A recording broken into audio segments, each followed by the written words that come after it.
Now, once we have figured out the reliability calculations, we'll be testing our products for how reliable they are. So it is said as reliability testing. So there are two types of tests. One is the failure terminated test.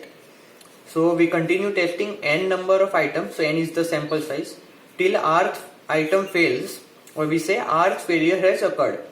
So in this case, the accumulated life till rth failure is represented by T subscript R, and Ti represents the running time of ith item, and specifically Tr is the running time of rth failure or rth item.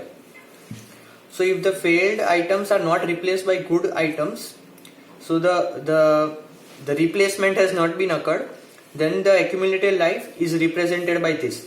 So if there are 10 items which are sampled, and if we take 4 failures, so R is equal to 4, and if the failure numbers were T1, T2, T3, T4, so that means that the first item failed at T1 time, second item failed at T2, and hence, so the total accumulated life will be T1 plus T2 plus T3 plus T4 plus the 6 items which were still running will be 6 times, they have run for T4 time. So 6 into T4. So we have figured out the TR. Now, so if the failed items were replaced by good items, then at all point of time, there were all the 10 items which were running, and in that case, TR will be number of items multiplied by the TR. So TR will be T4, the last item which failed, that is the 4th item. So the estimated mean life, which is represented by theta cap, is equal to TR by R. So this is same as average life, and it is same as mean time to failure also. And it has been seen that TR by R, that is mean life, follows chi-square distribution with 2r degrees of freedom. So the confidence interval for mean life can be estimated using this. So the theta cap lower limit will be 2 times TR divided by chi-square alpha by 2. So the confidence level is alpha level of confidence. So the alpha by 2 is by 2r. So we have figured out the lower limit. The upper limit will be 2 times TR divided by chi square 1 minus alpha by 2, degree of freedom of 2r. So if chi square is something like this represents the alpha by 2, which will be the larger value. So this value will be coming, that is alpha chi square alpha by 2 comma 2r. And this area is 1 minus alpha by 2, and this value will be chi square 1 minus alpha by 2 2r. So this is a smaller value, denominator is smaller, so it will be the larger limit. Next is time terminated test. So here the sample size of n is tested for a time of capital T. So earlier R was the parameter given, here capital T is the parameter given. Ti are the time of failure of item, x is the number of failure which occurred in T time.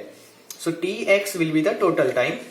So again Tx, if the items are not replaced, Tx can be calculated like this, and if they were replaced, we can calculate like this.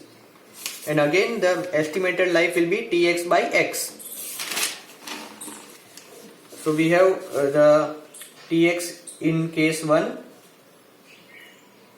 in case 2, and then mean life we can Tx by x estimated, and then we can also estimate the confidence interval of theta using chi square. So in this case the lower limit will be 2 times Tx chi square divided by chi square of alpha by 2 comma 2 times of x plus 1. So here x failures had occurred. X failure occurred in time t, capital T, and the upper limit will be 2 times Tx upon divided by chi square 1 minus alpha by 2. Degree of freedom will be 2 times of x plus 1.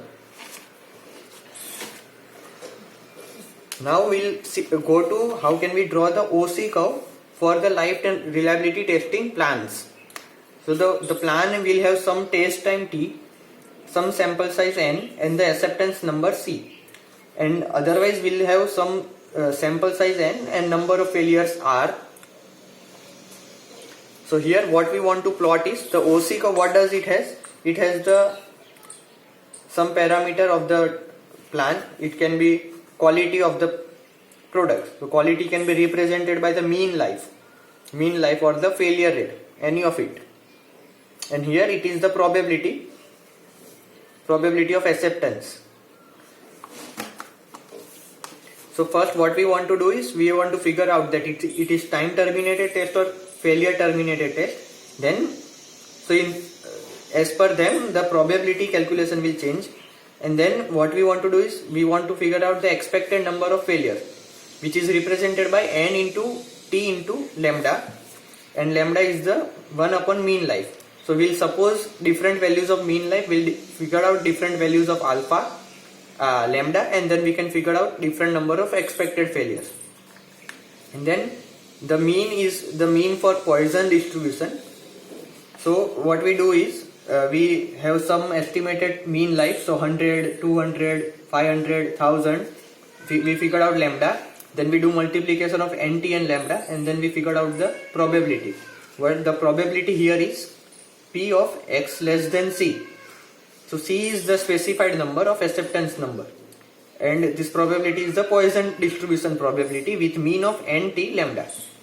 So this can be done in the Excel sheet very usefully. And the OC curve can look like this sometimes, and the x-axis is the mean life here, the y-axis is probability of acceptance, the limiting quality level, which is the least number of mean life, is here. The maximum mean life required is AQL, acceptable quality level, which is here. So at that point,